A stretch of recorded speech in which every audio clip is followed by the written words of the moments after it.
Naponkénti áhítatok nők részére. 2024. február 25-e. Az élet ünnepe.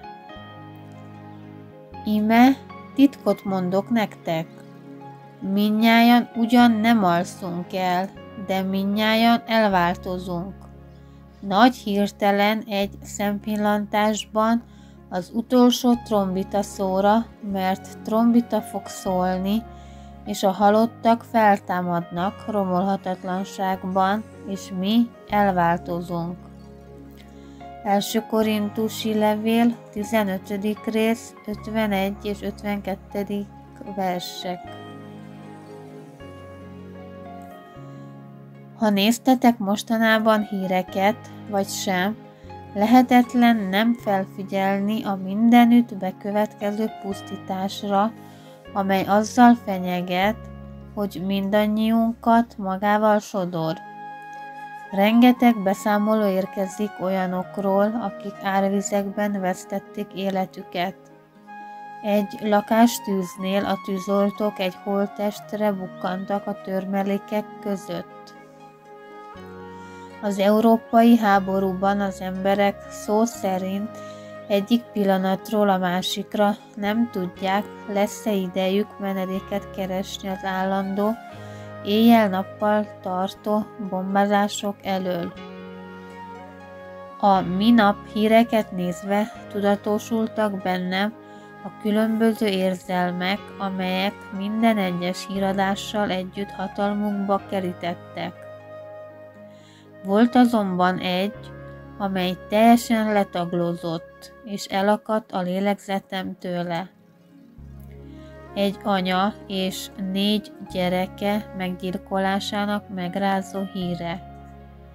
Noha ez egy másik országban történt, távol tőlünk, és bár nincs személyes kapcsolatom ezzel a családdal, mégis oda tapadtam a képernyőhöz, amikor az 5 értékes ember élete búcsúztatóját néztem.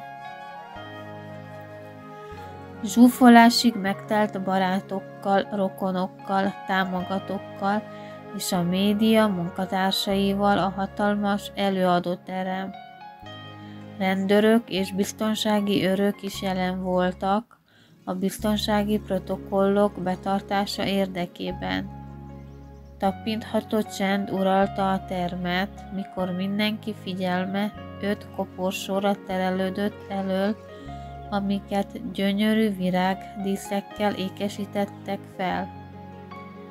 Itt most álljunk meg egy pillanatra, és gondolkodjunk el egy kicsit Krisztus visszatéréséről erre a földre.